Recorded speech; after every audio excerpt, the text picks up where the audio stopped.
Assalamualaikum warahmatullahi wabarakatuh. Alhamdulillahi rabbil alamin wa bihi nasta'in wa nusalli wa nusallim ala rasulihil amin habibina wa syafi'ina wa zukhrina Muhammad sallallahu alaihi wasallam.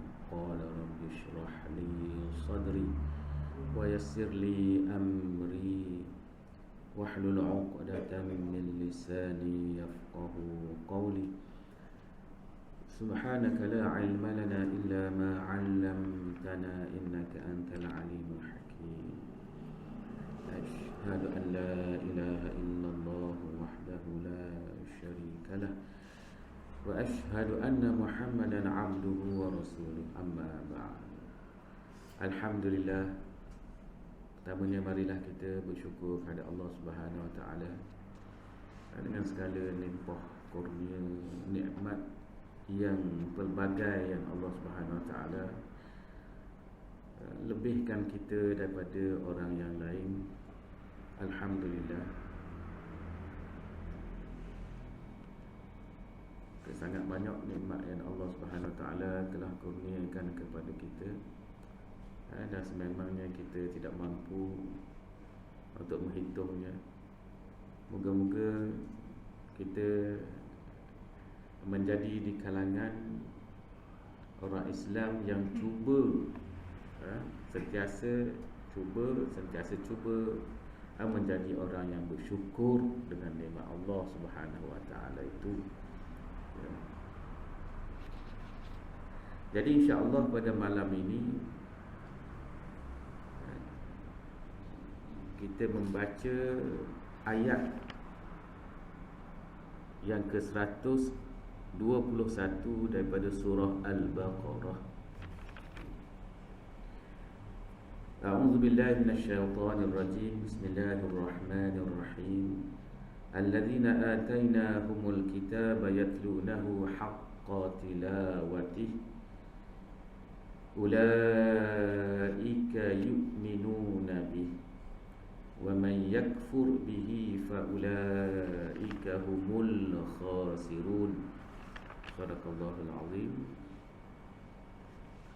Ayat ini sebagaimana yang kita telah nyatakan pada minggu yang lalu membicarakan mengenai satu golongan daripada orang-orang Yahudi dan Nasara yang kemudiannya mereka ini beriman. Wa hum ta'ifatum minal yahudi wan nasara aslamu. Mereka ini beriman. Yatlunahu haqqa tilawatih. Mereka ini membaca kitab itu dengan bacaan yang hakiki dia, yang betul, yang benar, tidak mengubahnya, tidak mentakwilkannya dengan takwilan yang batil.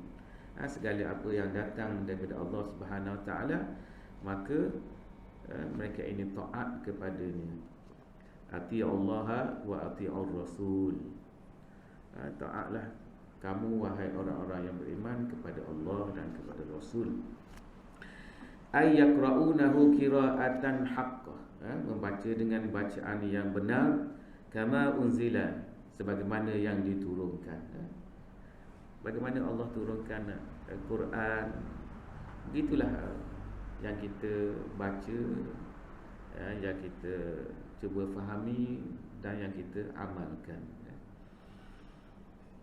Ulaika yu'minuna bih. Hadza khabarul mubtada ay fa ulaika humul mu'minun. Maka mereka itulah orang-orang yang beriman.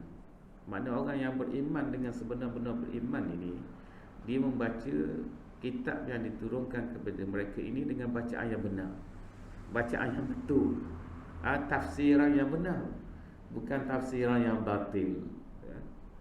Kerana apa?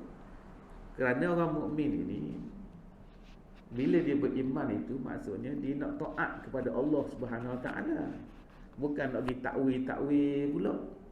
Dia ke arah melaksanakan apa yang Allah Subhanahu Wa Taala turunkan. Begitu. Jadi kalau kita tengok dalam masyarakat ni, kadang-kadang dia takwil jadi tak mau buat. Jadi pelik. Sebenarnya kita kena berusaha supaya jadi molek benda yang Allah suruh buat. Ni kita cuba untuk lari dari melaksanakan. Waktu yang pelik dah. Kita nak jadi orang yang beriman, tapi kita cuba nyusahkan pelaksanaan. Sepatutnya kita berusaha untuk melaksanakannya. Itu tak kena sebenarnya. Ada orang mukmin ni, dia berusaha supaya boleh laksanakan arahan Allah Subhanahu Wa Taala.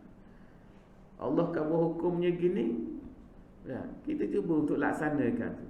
Bukan kita cuba untuk tidak melaksanakannya. Waktu berkait dah dengan keimanan kita sebenarnya. Faulaika humul mu'minuna haqqan dunal mu'anidin, dunal mu'anidin, tanpa menentang. Dunal mu'anidin, jangan jadi penentang-penentang. Penentang sama ada kita menolak. Maknanya menolak Quran, menentanglah.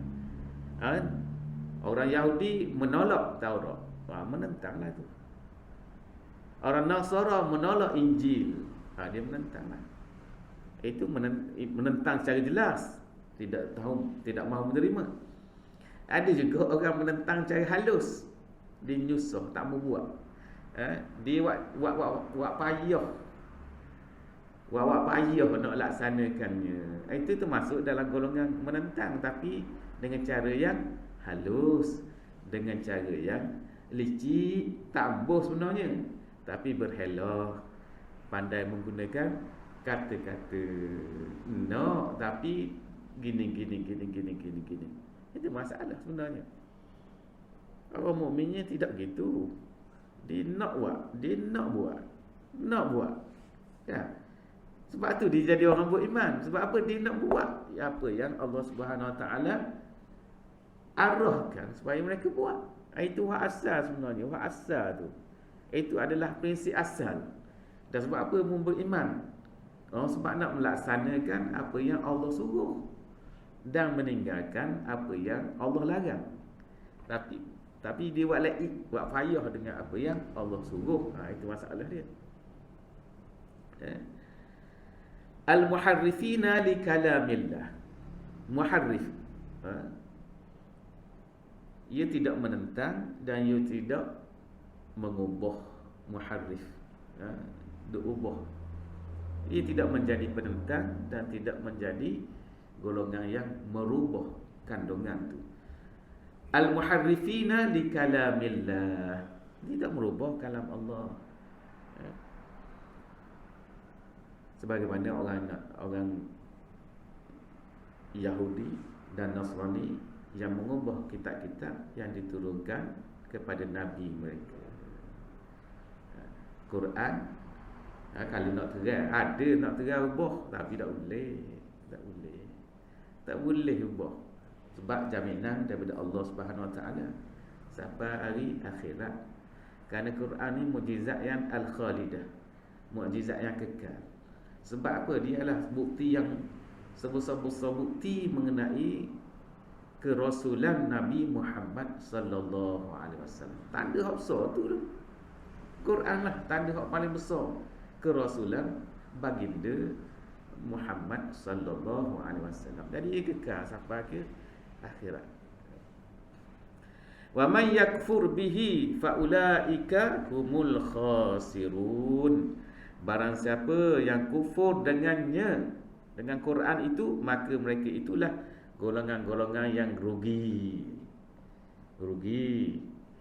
Atas dunia tak berugi sikit, dunia tak berugi sikit. Dunia ni tak berugi sikit. Tapi kerugian hak besarnya, kerugian di akhirat lebih lagi. Tapi tak kisah ramai, tak kisah rugi akhirat ni, tak cara benda pun. Sebut wa tazawwadu fa inna khairaz zadi taqwa. Mencarilah bekal, sebab bekal adalah takwa, bekal ke akhirat. Tak apa, tak kisah pun, tak kisah rugi sana. Padahal rugi sana, rugi yang sebenar. Rugi atas dunia ni tak sangat dah. Rugi kejap untung mula. Hilang sikit ganti mula Tuhan bagi. Sebab bukan rugi yang ghalib sahaja. Rugi hak sebenar sana. Rugi sana tak ada untung dah. Rugi sana tak ada untung dah. Rugi atas dunia sekejap, 2-3 bulan, untung balik. Tak? Untung balik. Tak rugi mana pun. Tak rugi mana pun sebenarnya. Hak sana tu rugi. Itulah khusranul mubin. Rugi di sana adalah rugi yang sebenarnya. Tapi siapa peduli rugi hak sebenarnya? Itu manusia ni tak pelik. Buat. Sebab tu Quran tu, sebab tu yang kita selalu biasa dengar tu kan, al-qayyisu, siapa yang orang bijak? Orang bijak siapa? Siapa yang menghitung dirinya, man dana nafsahu wa amila lima ba'dal maut yani. Dia selalu menghitung dirinya dan juga dia bekerja untuk lepas mati. Itu orang bijak. Ni kita ni memanglah kuat kerja sini tau. Kuat kita kerja sini ni, letih kerja. Tapi ialah wabtaghi fi ma ataqallahu darul akhirah. Allah suruh kita cari bekalan dengan apa yang Allah Subhanahu Wa Taala kurniakan kepada kita ini akan hari akhirat. Tapi Allah kata wala tansa nasibaka minad dunya. Tapi janganlah kamu lupa terus bahagian kamu di dunia ini. Kita duk cari-cari. Belang cari, belang buat baik. Belang cari hak dunia ni, bekalan dunia tu. Sepanjang masa cari itu, kita boleh sekali dengan akhirat. Itu kita nak. Tak? Kita kerja tu dua. Dunia akhirat boleh belaka. Dengan syarat apa yang kita buat tadi itu bertepatan dengan ajaran Islam, dengan syariat Allah. Dapat dua kaligus. Dunia boleh bitik, akhirat pun. Sebab cara kita dapat dengan cara yang betul, dapat pahala. Bekerja bersungguh-sungguh. Allah suka. Allah suka kepada yang tekun, yang rajin. Jadi tu dapat dua sekaligus. Kalau dunia saja ni buat tak ada niat, kerana Allah Subhanahu Wa Taala. Tak ada niat kerana Allah Subhanahu Wa Taala. Tak ada niat dengan apa yang kita dapat itu nak belanjakan pada diri sendiri. Nombor satu untuk kita. Kita kerja, dapat duit, kita makan. Dengan hasil kerja kita tadi tu, makan untuk kita, dapat pahala. Sebab apa? Kalau kita tak bekerja, sedangkan kita sihat boleh ada, orang duk tanggung kita. Ya. Kita tak kerja, kita tak guna apa yang Allah Subhanahu Wa Taala berikan kepada kita. Jadi kita kurang bersyukur. Situ kurang bersyukur dah. Tak guna. Kedua, mungkin sikit sebanyak menyusahkan orang lain sebab terpaksa tanggung kita. Sedangkan kita sihat boleh ada. Patutnya orang tu boleh fitih tu dia boleh bagi ke tempat, bagi di tempat yang lebih baik. Mungkin pada kemaslahatan umum. Mungkin boleh bawa kepada derma kepada Syria, Yaman, tempat-tempat lain lah. Sebab tu kita kena bekerja. Apa yang kita bagi makan untuk diri kita sendiri, pahala. Pada isteri kita pahala, pada anak kita pun pahala. Pahala belaka. Itu sekaligus. Kerja kita ni sekaligus dunia dan akhirat, dengan syarat mesti ada niat yang baik. Bukan keluar dari rumah tu gong dah. Siapa yang keluar dari rumah pergi kerja ni berbangga dengan kerja dia, memandang rendah orang lain, dia keluar dalam keadaan fi sabili syaitan. Bukan fi sabilillah, baik gong dah. Jadi wa may yakfur bihi fa ulaika humul khasirun. Orang kufur dengan Quran ni, itulah mereka ini dinyatakan oleh Allah Subhanahu Wa Taala sebagai orang yang rugi. Allah khabar rugi. Allah khabar rugimu. Wahai tak rugi. Kita mana kata tak rugi. Allah kata mu rugi. Tidak sedar dia rugi, sedangkan Allah kamu rugi. Tidak sedar. Ai wa man kafara bil Qur'ani faqad khasira dunyahu wa akhiratahu. Barang siapa kufur dengan Quran itu, faqad khasira, maka sesungguhnya dia telah rugi. Dia telah rugi, bukan akan rugi, telah pun rugi. Fa'il madhi ya. Dunia dia dirugi dah. Dunia dia dirugi dah. Wa akhiratahu, dan akhiratnya rugi. Tak sedar, you rasa untung lagi atas dunia ni. Akhirat kayak gini tak ada untung, tak akan rasa untung dah. Atas dunia ni dia dipermainkan. Kerana dunia ni laibun walahwun wazinatun watafakhurun bainakum watakasurun fil amwali wal aulad. Itu hakikat dunia. Laibun, permainan, lahun, hiburan, lalai, zinatun, perhiasan, Lepas tafakhurun, berbangga-bangga di antara kamu. Memang itu lah. Memang itu dah hakikat je. Watakasurun, bandi banyak anak, harta dan sebagainya. Tapi benda tu hilang belaka akhirnya. Tak nak lari. Macam kita lah, kita kan, orang muda, orang kamai ni kecil, lemah, naik kopsor. Lepas tu gagah dan sebagainya. Gagah, jadi gagah lah, hebat lah. Lepas tu sampai satu masa dia akan menurun. Dorok. Ini barat sebuah pokok mana pokok? Pokok naik subuh. Lepas tu dia buah dah. Buah tu aku mucak kita ni. Dia buah dengan moleknya. Menguning kalau padi tu, buah molek. Habis buah mana? Habis buah. Habis yang ketang, habis. Kering, kuning, habis gitu. Pada manusia gitu juga. Tak, dari kecil molek naik, waktu naik molek. Lepas tu lama-lama turun. Tak ada. Habis. Tak nak lari dah. Itulah perumpamaan kehidupan. Itu belaka. Allah panjang umur begitu belaka. Kemudiannya kita beralih kepada ayat yang ke-122.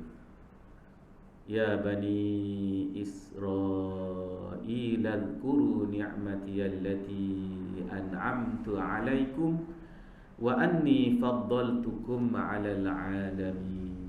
Sadaqallahul 'azim.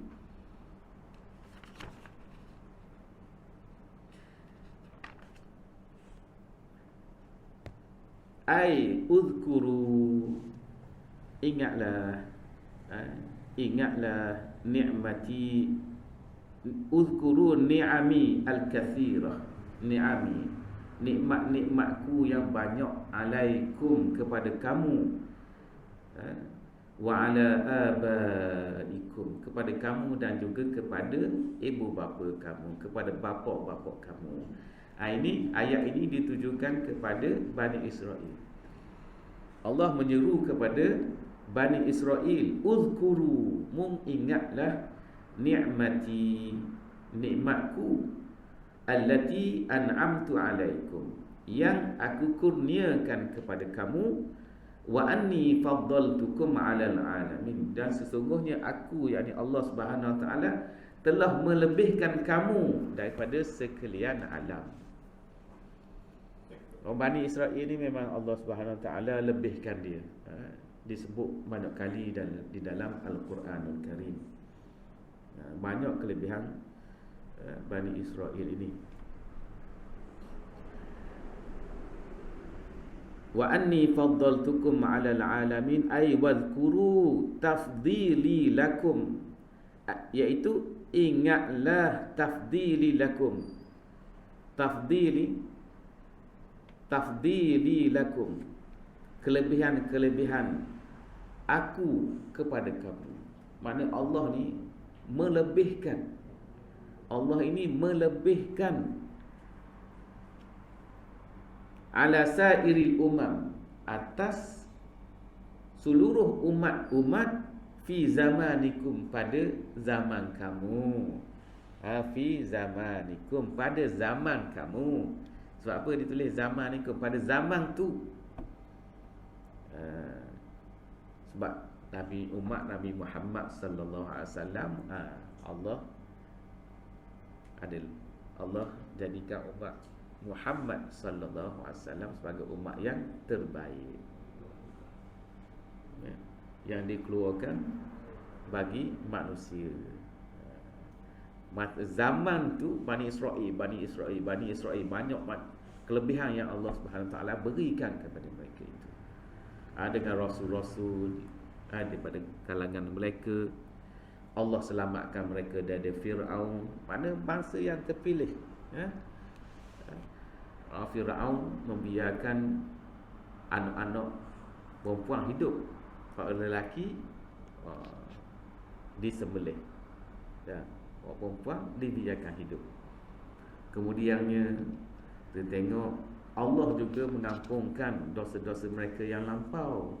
Banyak ni Bani Israel ni banyak helok, banyak tambuh. Duk sembah apa tu? Anak sapi tak? Anak sapi. Sepeninggalan Nabi Musa alaihi salam pergi bertemu Tuhannya. Geng golongan set-set dia orang tinggal tu, dia ikut golongan Samiri, menyembah anak patung sapi. Tapi Allah Subhanahu Wa Taala ampunkan selepas tu. Banyak dosa-dosa mereka ni yang Allah Subhanahu Wa Taala ampunkan. Kemudiannya Allah turunkan Taurat kepada mereka itu sebagai pedoman. Dalam kisah mereka ini disesatkan dalam padang pasir, dikatakan lebih 40 tahun sesat.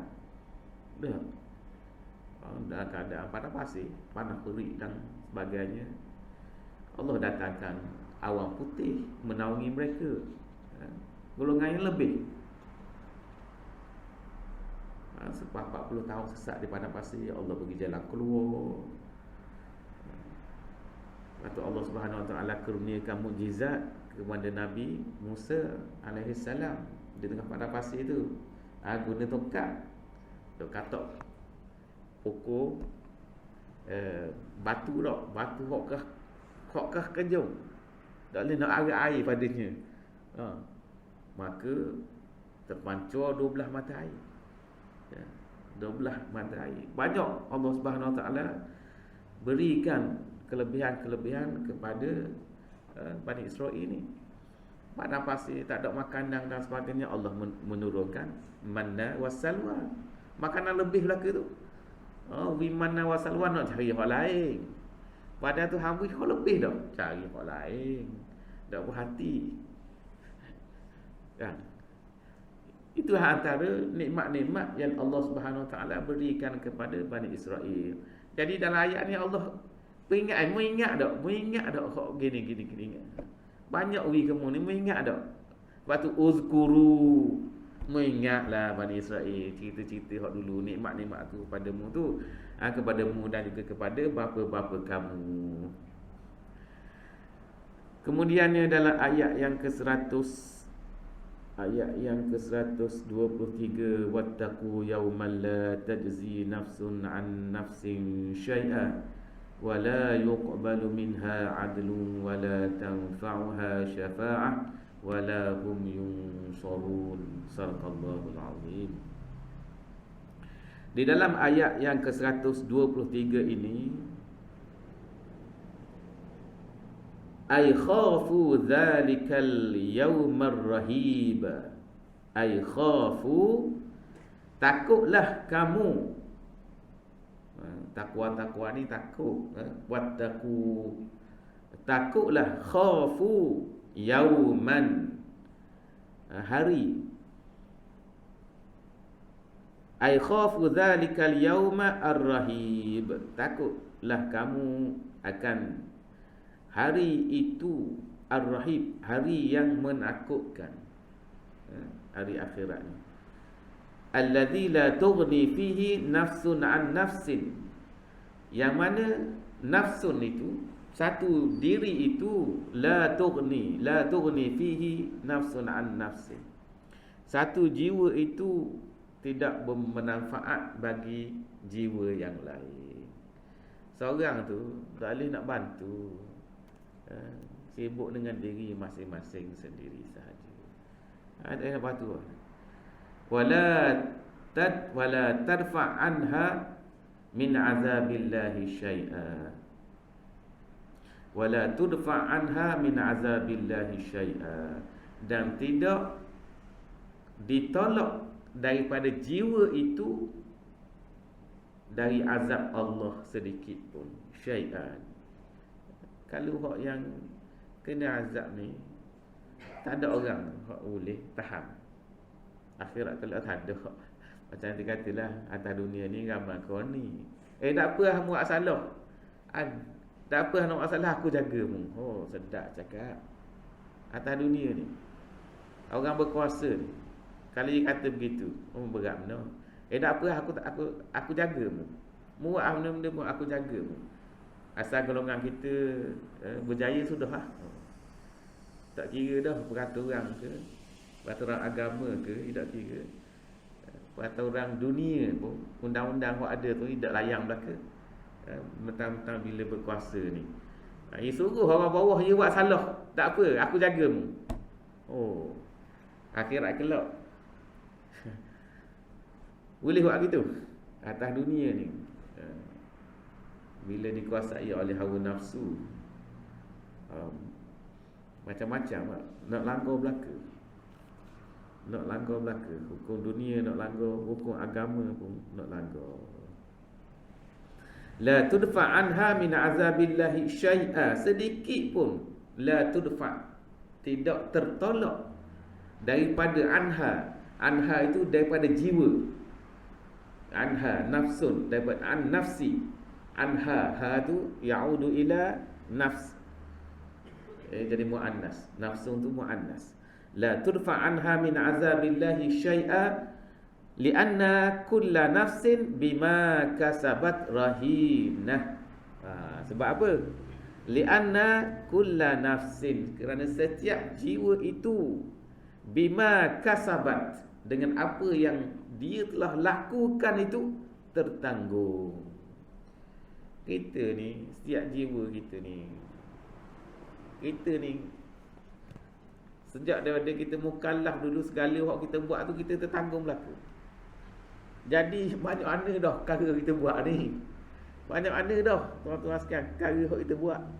Kalau hak baik, alhamdulillah ya. Kalau hak tak buruk ni, kalau hak buruk tak baik ni, kita tertanggung dah. Nak kita pergi orang, nak tolong orang lain tu, banyak dah kita ni 70 tahun dah. Banyak ada 70 tahun. Hak kebaikan kita buat tu alhamdulillah. Hak buruk ni mana? 70 tahun dah kita kumpul ni. Akhirat kelak rahinah, kita tergadai, diri kita tergadai dengan dengan dosa-dosa kita tu. Orang minta tolong aku, tak boleh nak tolong, tak urut. Gitu. Gerak tak ni. Lepas tu kena hisap diri kita ni. Gerak tak? Tak boleh nak. Wala yuqbalu minha adlun, dan tidak yuqbal, tidak diterima minha adlun, tebusan. Adlun tebusan, fidaun tebuh, nak tebuh kan benda. Kalau orang lain nak tebuh kita pun tak terima juga, tak ada. Wala yuqbal minha adlun, tidak diterima minha, daripada jiwa itu, adlun, suatu pampasan, satu tebusan. Tak ada. Kalau kita ada orang zalim, Dalam Quran dia rakam orang zalim. Dia kata sekiranya bagi orang zalim itu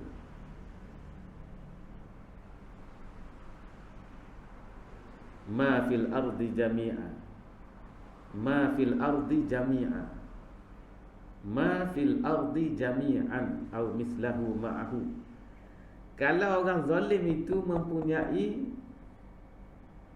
hak atas dunia ni, hak ia belaka, dia punya seluruh isi dunia ni, dan wa mislahu ma'ahu, ada pula seisi dunia selagi, nescaya dia akan tebuh. Dia beri belakang, ambil lah, asalkan dia selamat. Dia nak tebuh dengan azab, nak tebuh dengan azab. Walau anna lilladzina zalamu ma fil ardi jami'an wa mislahu ma'ahu laftadau bih min su'il azabi yaumal qiyamah. Nak tebuh sebab apa? Sebab teruk sangat azab yaumal qiyamah.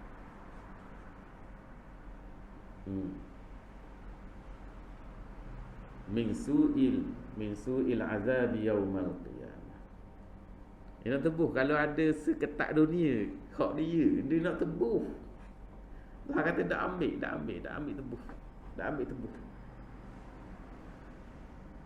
Nak jadi orang zalim lagi. Kita atas dunia ni, kalau kita jadi orang zalim pun, banyak mana kita boleh kupur. Boleh kupur seketak dunia ni. Sepenuh dunia, isi dunia boleh kupur? Tak boleh.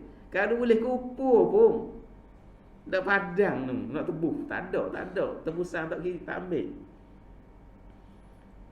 Dan menjadi keinginan orang zalim, kalau dia ada seketak dunia dan ada pula seketak dunia lagi, nak tebuh dia tu.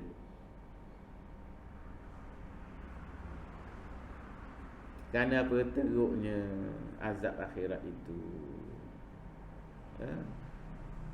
Wa badalahum minallahi ma lam yakunu yahtasibun.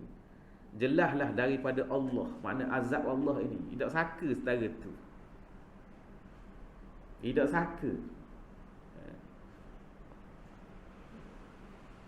Yelah atas dunia ni bukan bodoh, tapi dah tak tengok, tak nampak. Besar-besar sangat dah. Tapi buat macam wala tanfa'uha syafa'ah, dan tidak bermanfaat bagi jiwa itu akan syafaat. Ay la tufiduha syafa'atun, ay la tufiduha syafa'atu ahadin li'annaha kafarat billah. Tidak tufiduha, tidak memberi faedah kepada jiwa itu syafaat seseorang pun, kerana li'annaha, kerana jiwa itu kafarat billah, kerana jiwa itu kufur dengan Allah Subhanahu wa taala. Fama tanfa'uhum syafa'atus syafi'in, maka tidak memberi manfaat kepada mereka itu syafaat orang-orang yang boleh memberi syafaat. Wala hum yunsarun, ay la yudfa' anhum, ay la yadfa'u anhum ahadun azaballahi wala yujiruhum min satwati iqabih. Ay la yadfa' anhum, tidak menolak daripada mereka itu seseorang pun akan azab Allah. Wala yujiruhum, dan tidak melindungi mereka seseorang pun daripada cengkaman min satwati iqabih, daripada cengkaman iqabih, siksaan Allah Subhanahu wa taala. Jadi ayat ini sedikit sebanyak berbicara mengenai syafaat. Ada syafaat. Sining ni buat apa dia kata tak ada syafaat ni? Tidak diterima. Wala tanfa'uha syafa'ah, tidak bermanfaat bagi jiwa itu syafaat. Kalau kita ngaji tu ada syafaat tau, banyak syafaat semua sekali. Kalau sini tak boleh sebab apa ni? Ikabodah dalam keterangan dia tadi, li'annaha kafarat billah. Kerana jiwa itu jiwa yang kufur dengan Allah. Maknanya kalau orang kafir dengan orang musyrik, orang kafir musyrik ni murtad dan sebagainya itu, dia tidak ada syafaat bagi dia. Orang kafir tidak ada syafaat. Wah, ada syafaat ni orang mukmin, orang yang beriman walaupun dia berdosa, dia akan menerima syafaat. Walaupun sedikit mana iman dia, insya-Allah dia akan menerima syafaat dengan izin Allah Subhanahu Wa Taala. Tapi kalau orang tu kafir, tak ada syafaat bagi dia. Dalam ayat ni berbicara mengenai jiwa yang kafir, maka tidak ada syafaat. Tak ada syafaat sikit. Dan dalam ayat ni berbicara mengenai jiwa yang kafir, ia tidak ada syafaat. Kalau jiwa orang mukmin walaupun sekecil mana pun, dengan izin Allah ada syafaat. Kalau kita tengok syafaat tak? Siapa yang boleh beri syafaat?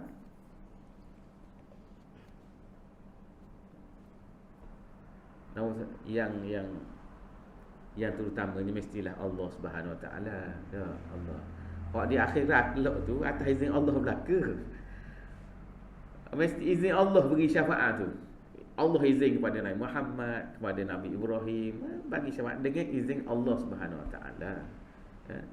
Pertama dengan izin Allah Subhanahu Wa Taala, yang keduanya ia mesti orang yang beriman walaupun sikit. Kecil mana dia beriman baru dia layak mendapat syafaat. Kalau tak, kalau dia kufur, tak dapat syafaat.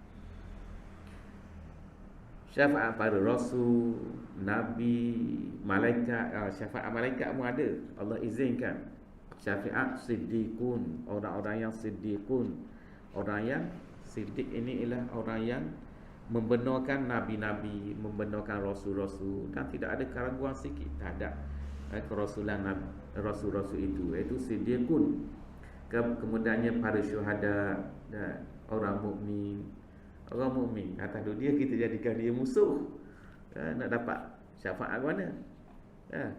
Orang mukmin, Allah izinkan orang mukmin untuk memberi syafaat. Orang mukmin masuk syurga dah. Tengok saudara mara, sahabat anda dia tak ada dulu, sama-sama semayang, sama-sama berpuasa, melakukan amal-amal soleh. Jadi Allah izinkan dia pergi tengok tu di dalam neraka, kan? Lepas tu buat keluar, Allah izinkan keluar barang siapa yang ada iman. Lepas tu pergi, lepas tu keluar, lepas tu izinkan lagi, Allah Subhanahu Wa Taala izinkan lagi. Kalau yang ada separuh dinar iman dia, separuh je iman dia, pergi pula. Lepas tu ambil mana-mana yang diizinkan oleh Allah. Bersungguhlah ahli syurga ni, orang mukmin ni, untuk keluarkan. Sehingga digambarkan ada yang masuk kaki dalam neraka nak ambil ni kawan-kawan dia. Ada yang betih lah, ambil golongan yang kedua. Lepas tu keluar. Lepas tu Tuhan kata, mun keluar dah, siapa-siapa yang ada iman walaupun sedikit, ada debu iman ke, mana halus dengan iman, muak keluar. Orang mukmin dapat memberi syafaat, tapi dengan izin Allah. Kemudiannya juga anak kecil, mati masa kecil dah, jumpa mak ayah dia, dia pegang ujung-ujung mak ayah dia dah lepas, sehinggalah Allah Subhanahu Wa Taala mengizinkan mak dia, ayah dia masuk syurga sekali. Kemudiannya disebut juga puasa dah.